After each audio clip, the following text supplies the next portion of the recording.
10 years after The Dark Descent came around and set a new standard for horror titles, Frictional have returned, and honestly no one was more excited for this than I was. I've adored everything these guys have done, from Penumbra, The Dark Descent and its DLC, through to 2015's impeccable Soma. Years of quality design goes into each title, and even if things aren't always perfect, there is always so much to admire about their approach. In that same way, Rebirth is not perfect, but I am still blown away by it. Let's take a look. You've got to be more careful than this. Rebirth takes you on a long and epic journey, alternating ancient ruins and science fiction hellscapes taken straight from the pages of H.P. Lovecraft's most fantastical stories. The other dimension and the cosmic horrors inside that were just hinted at previously are at centre stage now. I was actually quite surprised just how much of a sequel this was, taking much of what The Dark Descent only touched on and expanding it into what is now quite an expansive lore. Without spoiling too much, I'd recommend replaying The Dark Descent, or at least listening to Daniel's diary entries as a primer for this story. Like I say, I won't delve too deeply into the story here.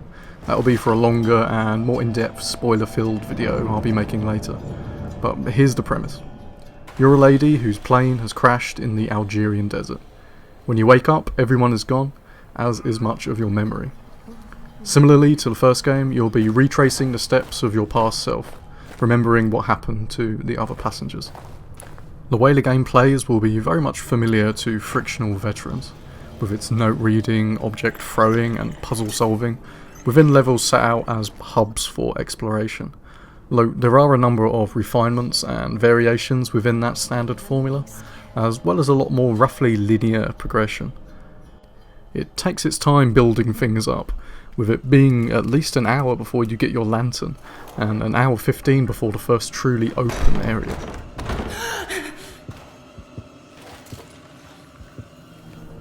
Moving forward is enjoyable though, and you'll always be eagerly anticipating where you're heading next, which we can at least in part attribute to the superbly realised art direction.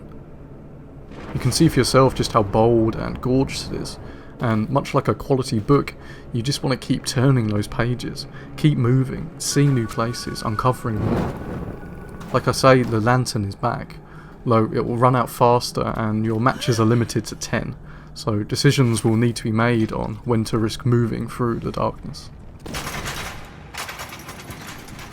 As you'll expect, a lot is revealed through the notes that you find, but that's just one way Rebirth wants to get its story across. The environment holds a lot of clues to help you piece things together, as do the mildly irritating memory triggers that keep popping up Halo 3 style.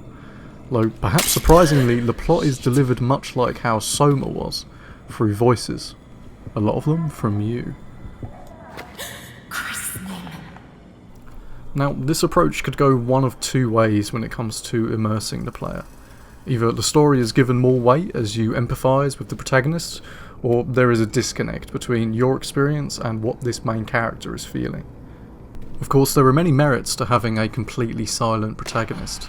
Some of the most iconic video game characters are that way inclined. But you need only look to the previous game for an example of it working.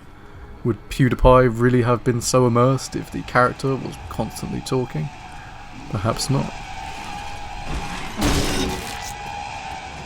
What else could we have done? What else could I have done? That could have been Salim, or Hank, or any of us. That isn't to say Tarsi is constantly speaking, but she's riding a fine line sometimes. Especially as she points out things obvious to the player. I can imagine it's already too much for some people. It's clear that Frictional find the silent protagonist limiting when crafting their stories, and to be fair to them, I don't think they went too far here. I still related to Tarsi and her plights, although there were many times we weren't exactly in sync. She's rarely scared, more just concerned and confused. Strange for a horror game, isn't it? I'm just not thirsty. I should be, I know, but I don't think I can stomach it.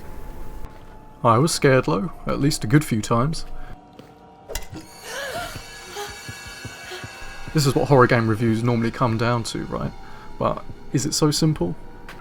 The most memorable scares in The Dark Descent were from stressful situations.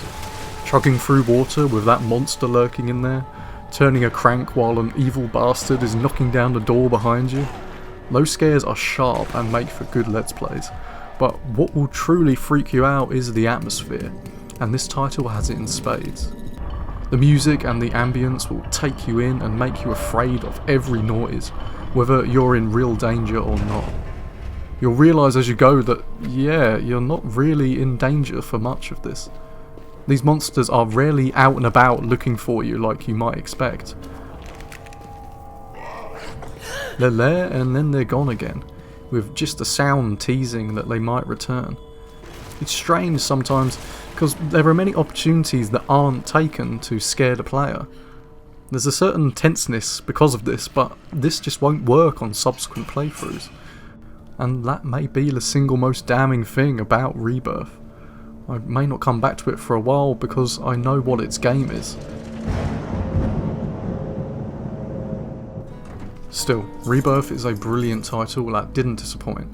There's lots of lovely creative ideas and set pieces, although those interested in playing up their fear for YouTube views will most likely be sorely disappointed.